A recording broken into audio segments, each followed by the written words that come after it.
Hi, my name is Franco Herrera. Sorry for the mess. I've had a very busy day. Um, so, if you have been following this series of the Perfume by Patric Süskind, we're already officially done with the entirety of the book. But we're going to go further into different types of things in this episode. Especially, I want to talk about narration, which is one of the most important aspects, or I think is actually after like language usage and diction, I think is the most important aspect of a novel and how it creates that complexity of it, right?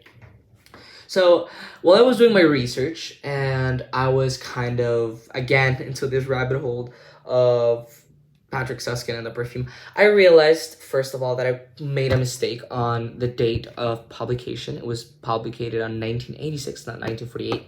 I kind of shifted the numbers around. I'm very sorry for that, but now I want to make that clear.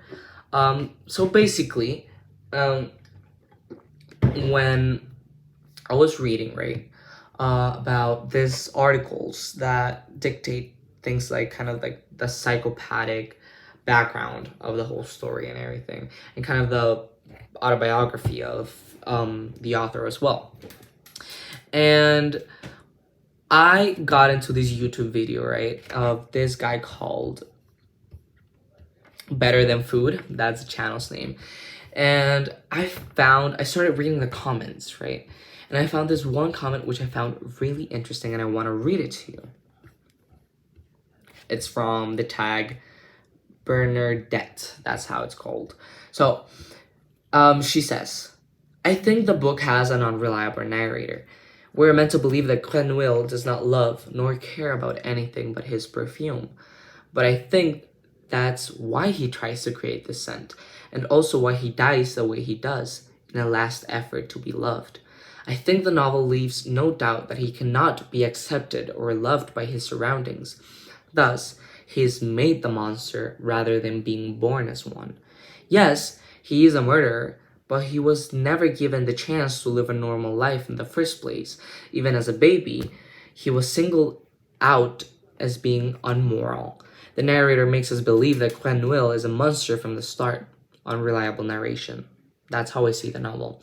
So this kind of review about it made me view things in a different way. And I think it's really important that you as an active reader understand that kind of literature is not a straightforward line, and you're not gonna view it the same way as other people view it.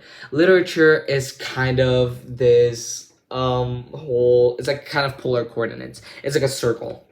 It never goes straight forward. Basically, we all see things differently, right? We read based on experiences, based on what we have read before, based on what we have gone through. And at the beginning and last video, I talked about how in the movie adaptation, Grenouille was seen as the underdog, right? And he was full of sentimentalism. And then the narrator in this book makes him seem as a monster who has zero empathy from the beginning. He is literally a tick. That's how he describes him. And that he chose to live out of pure malice and vengeance. However, this review actually made me think differently. So in every book you're gonna read, you're gonna have a narrator automatically, even if it's first person point of view, second person point of view, third person point of view. There's always gonna be someone. Either is someone involved in the story, maybe a character telling the story from his point of view. Perhaps is an omniscient narrator, which in this case, a narrator which is out of the story and just knows everything from everyone and is just telling it. Or perhaps is the main character telling the story, right? So in this case, the narrator, she claims that it's unreliable, and she has a great point. The narrator describes him as a monster, and he really emphasizes that ideal. The narrator really wants us to believe that Grenouille is a monster who has no feelings. And that's the way that narrator sees things. If we think about it, we never get a name of a narrator. We never know who it is. We know that it's a narrator who knows the story completely, and it's telling it from a future point of view, and it's just like kind of retelling the whole story, because sometimes it's like kind of, it breaks a fourth wall, and it's like, I mean, so this happened, and then this character goes out of her story, but this happened to this character. So it like kind of like goes to the future and back to the present and does those kind of things, right? But what we have to understand is that for most parts of a story or of a novel, narrators are going to be unreliable for the most part, especially if there are characters inside the novel, because they're telling it from their perspective. So we're not watching what other people are seeing, we're just watching what that person is seeing. And in this case, even if it's an omniscient narrator, the language is biased.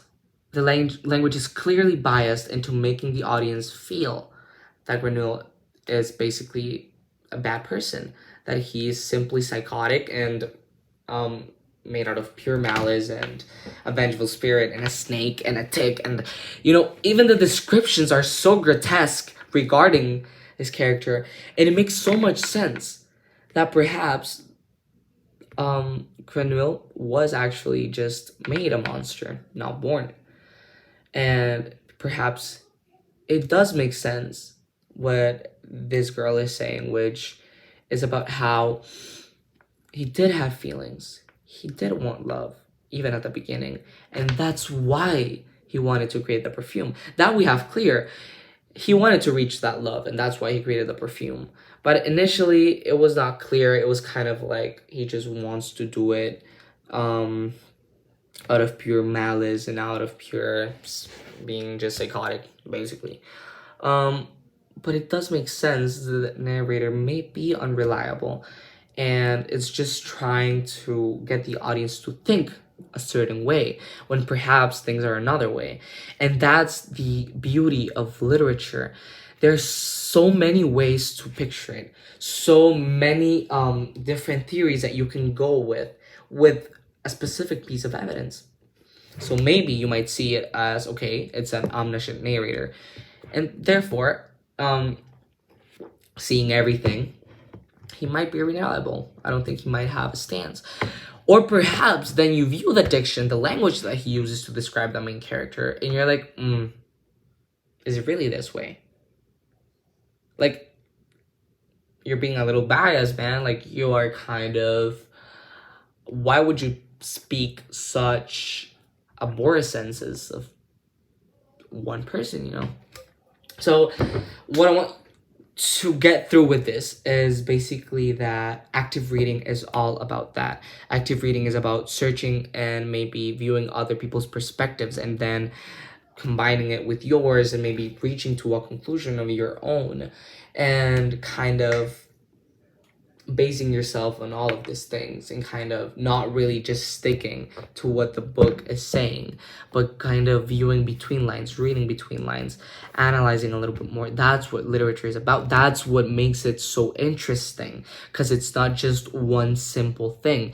If it was just one simple thing, it would be boring. People wouldn't really read. Like, why would you want to read something that's just, you know, you probably already know the ending, somebody spoiled it to you, just automatically just straightforward, doesn't really have any essence at all.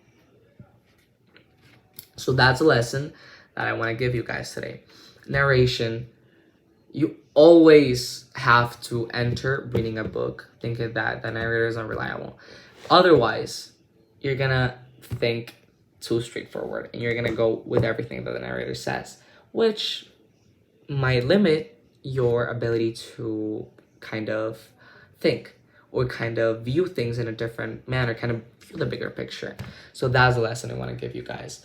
When you active read, question everything. Make questions about everything. Everything should rise a question. Every point, every small detail is important. So thank you again. I wanted to make this small video on that. Thank you to Bernadette for that insight, which was really got me thinking. And I will see you in the next episode. Bye, guys.